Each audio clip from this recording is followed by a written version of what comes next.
Manual transmission, जिसे gear box भी कहा जाता है, एक प्रकार का ट्रांसमिशन सिस्टम है जो कि मोटर गाड़ियों में इस्तेमाल होता है। यह इंजन से उपलब्ध टॉर्क और स्पीड में बदलाव करके पहियों तक पहुंचाता है और इसके लिए गियर्स का इस्तेमाल करता है।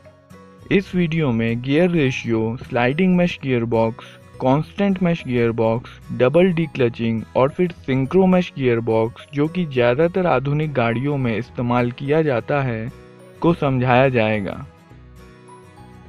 यहाँ पर दो गियर्स एक दूसरे के साथ मैश में हैं। बड़े गियर पर छोटे गियर के मुकाबले 2 गुना टीथ हैं, इसलिए छोटे गियर को बड़े गियर के हर एक रोटेशन पर 2 रोटेशन करने होंगे ताकि यह बड़े गियर पर सभी टीथों को पार कर सकें। इसका मतलब है कि छोटे गियर की रोटेशनल स्पीड बड़े गियर के मुकाबले 2 गुना है। इनपुट स्पीड और आउटपुट स्पीड के रेशियो को गियर रेशियो कहा जाता है और यह आउटपुट गियर पर टीथ की संख्या डिवाइडेड बाय इनपुट गियर पर टीथ की संख्या के बराबर होता है। इनपुट टॉर्क को जब इनपुट गियर की रोटेशनल स्पीड से गुना कर दिया जाता है तो वह इनपुट पावर होता है और पावर इनपुट पावर आउटपुट के बराबर होना ज़रूरी है, जो कि output torque multiplied by output rotational speed के बराबर होता है। चूँकि आउटपुट गियर की रोटेशनल स्पीड इनपुट गियर की रोटेशनल स्पीड की आधी है, इसलिए आउटपुट शाफ्ट इनपुट शाफ्ट के मुकाबले 2 गुना टॉर्क डिलीवर करेगा।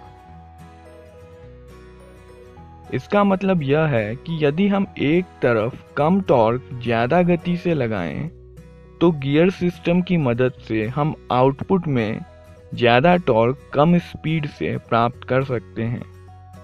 इसी बेसिक प्रिंसिपल को गियर बॉक्स में इस्तेमाल किया जाता है।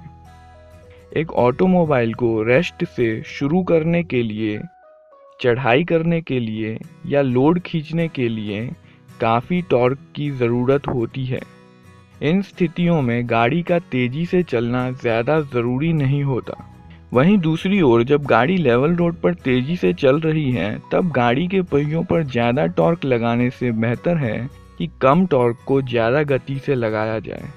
इंजन इतनी बड़ी स्पीड रेंज में एफिशिएंटली काम नहीं कर पाता है, इसलिए इंजन और पहिए के बीच रिलेटिव मोशन के लिए गियर का एक सेट इस्तेमाल किया जाता है, जिसे ट्रांसमिशन सिस्टम या गियर बॉक्स कहा जाता है। स्लाइडिंग मैश गियर बॉक्स सबसे सिंपल और बहुत पहले से इस्तेमाल होने वाला गियर बॉक्स है। इसमें 3 पैरेलल शाफ्ट होते हैं: इनपुट शाफ्ट, आउटपुट शाफ्ट और काउंटर शाफ्ट। इनपुट शाफ्ट और आउटपुट शाफ्ट काउंटर शाफ्ट के जरिए जुड़े होते हैं। काउंटर शाफ्ट पर मौजूद गियर के जरिए पावर आउटपुट शाफ्ट तक पहुंचता है। इसके बाद आउटपुट शाफ्ट यह पावर प्रोपेलर शाफ्ट को ट्रांसफर कर देता है ताकि यह पहियों तक पहुंच सके। इनपुट शाफ्ट पर एक गियर होता है जिसे क्लच गियर कहते हैं। यह काउंटर शाफ्ट के गियर से लगातार मैश में रहता है। आउटपुट शाफ्ट स्प्लाइंड होता है और इस पर जो गियर्स होते हैं वह काउंटर शाफ्ट के गियर से मैश करने के लिए आउटपुट शाफ्ट पर एक्सियली स्लाइड कर सकते हैं।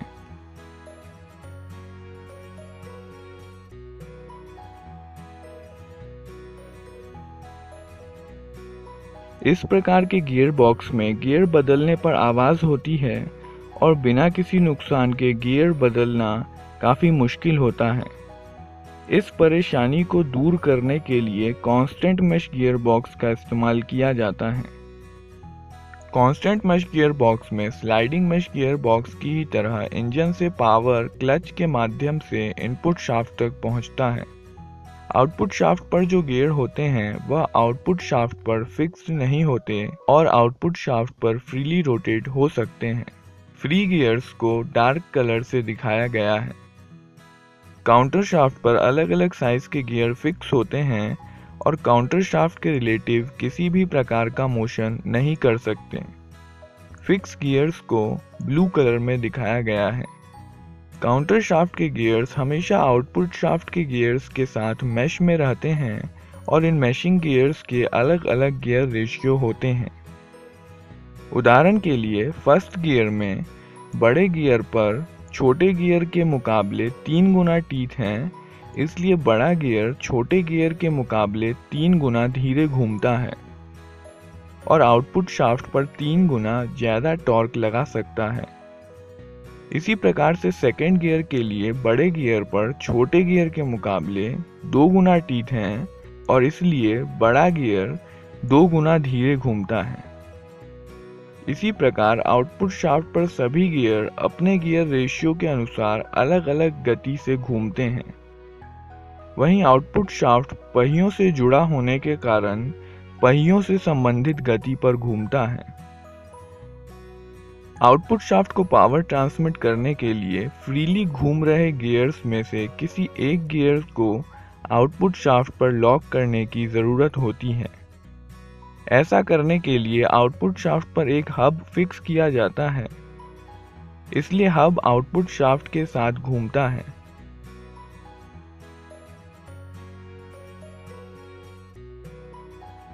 हब पर एक स्लीव स्प्लाइंट किया जाता है जो कि हब पर एक्सियली मूव कर सकता है। इस स्लीव को स्लाइड करके गियर के साइड में लगे सिंक्रो टीथ के साथ जोड़ा जा सकता है। ऐसा करने से गियर हब के जरिए आउटपुट शाफ्ट पर लॉक हो जाता है। इसलिए locked gear, output shaft, shift sleeve और हब एक यूनिट की तरह काम करते हैं और एक ही स्पीड पर घूमते हैं, जबकि दूसरे गियर्स अपने गियर रेशियो के मुताबिक शाफ्ट पर फ्रीली रोटेट होते हैं और इसलिए इनकी स्पीड आउटपुट शाफ्ट से अलग होती है। इसी प्रकार शिफ्ट स्लीव स्लाइड होकर सेकेंड गियर से जुड़ सकता है, जिसके कारण सेकेंड गियर हब के माध्यम से आउटपुट शाफ्ट पर लॉक हो जाता है। अब सेकेंड गियर और आउटपुट शाफ्ट एक ही स्पीड से घूमते हैं और पावर इंजन से इनपुट शाफ्ट, फिर काउंटर शाफ्ट, फिर सेकेंड गियर से आउटपुट शाफ्ट को ट्रांसफर होता है। आउटपुट शाफ्ट पर थर्ड और फोर्थ गियर को लॉक करने के लिए एक और हब और शिफ्ट स्लीव दिए जाते हैं। शिफ्ट स्लीव को थर्ड गियर से जोड़ने से थर्ड गियर लॉक हो जाता है। फोर्थ गियर के लिए शिफ्ट स्लीव को डायरेक्टली इनपुट शाफ्ट के गियर से जोड़ दिया जाता है और पावर सीधे इनपुट शाफ्ट से आउटपुट शाफ्ट को बिना किसी स्पीड रिडक्शन के ट्रांसफर हो जाता है। इसलिए इसे डायरेक्ट ड्राइव भी कहा जाता है। पर यहाँ पर एक समस्या है। कांस्टेंट मेश गियर बॉक्स में शिफ्ट स्लीव और गियर में स्मूथ एंगेजमेंट के लिए यह जरूरी है कि दोनों की स्पीड बराबर हो। मान लीजिए कि हमें फोर्थ गियर से फर्स्ट गियर पर आना है।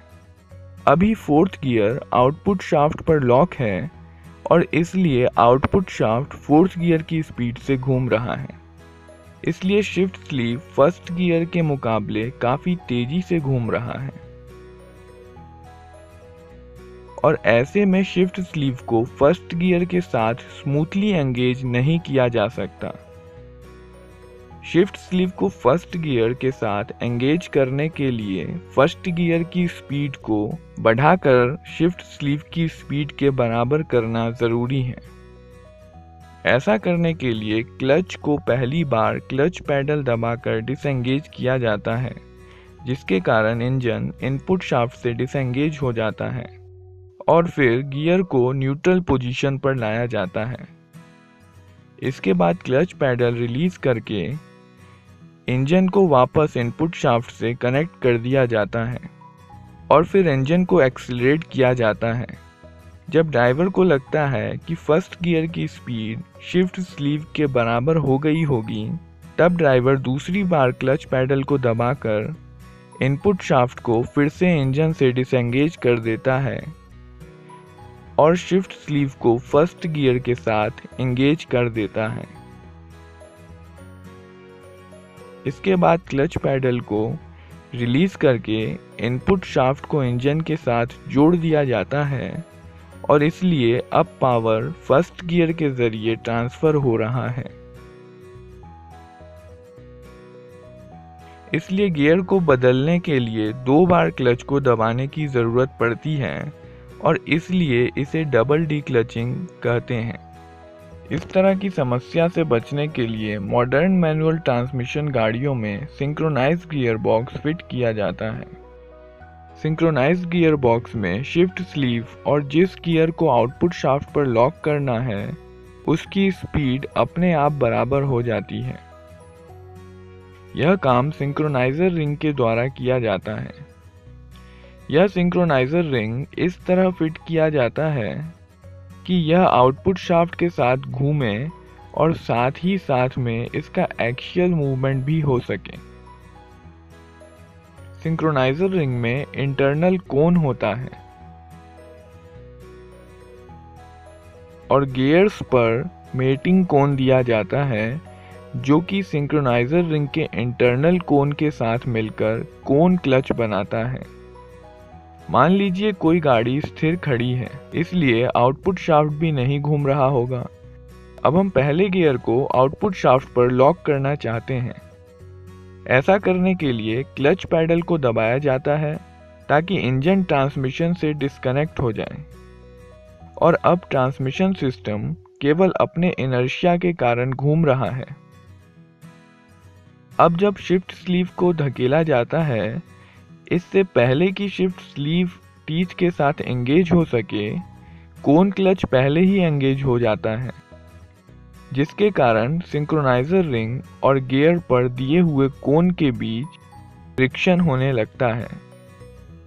यह फ्रिक्शन गियर सिस्टम के इनर्शिया पर हावी हो जाता है और गियर की स्पीड शिफ्ट स्लीव की स्पीड के बराबर हो जाती है।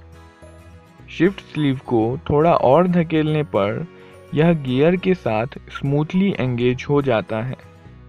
अब क्लच पैडल को रिलीज किया जाता है जिससे कि पावर फर्स्ट गियर से ट्रांसमिट होने लगता है और आउटपुट शाफ्ट घूमने लग जाता है जिससे गाड़ी आगे बढ़ने लगती है। इसी प्रकार सेकेंड गियर लगाने पर सिंक्रोनाइजर रिंग और सेकेंड गियर के बीच होने वाले फ्रिक्शन के कारण सेकेंड गियर की स्पीड शिफ्ट स्लीव के बराबर हो जाती है और शिफ्ट स्लीव सेकेंड गियर के साथ स्मूथली एंगेज हो जाता है।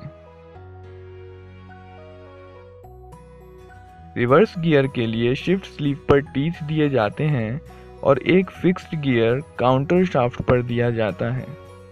यह दोनों गियर डायरेक्टली मैश में नहीं होते। इनको जोड़ने के लिए एक आइडलर गियर का इस्तेमाल किया जाता है जिससे कि घूमने की दिशा बदल जाती है। जब रिवर्स गियर लगाने की ज़रूरत होती है तब काउंटर शाफ्ट के गियर को और शिफ्ट स्लीव को आइडलर गियर को शिफ्ट करके जोड़ दिया जाता है। अब आउटपुट शाफ्ट रिवर्स डायरेक्शन में घूमेगा।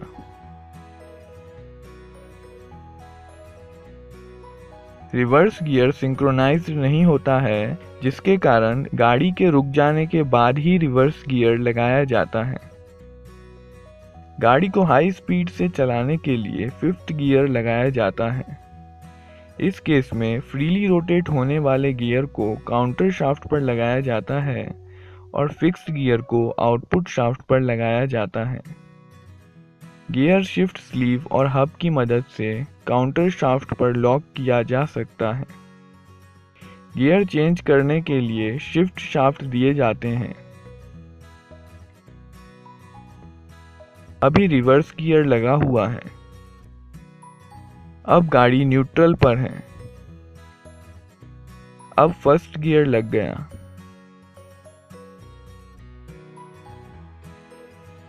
अब गाड़ी न्यूट्रल पर है। अब सेकंड गियर लग गया। अब फिर से न्यूट्रल पर। अब थर्ड गियर लगा दिया गया। इसी प्रकार फोर्थ और फिफ्थ गियर लगाए जाते हैं।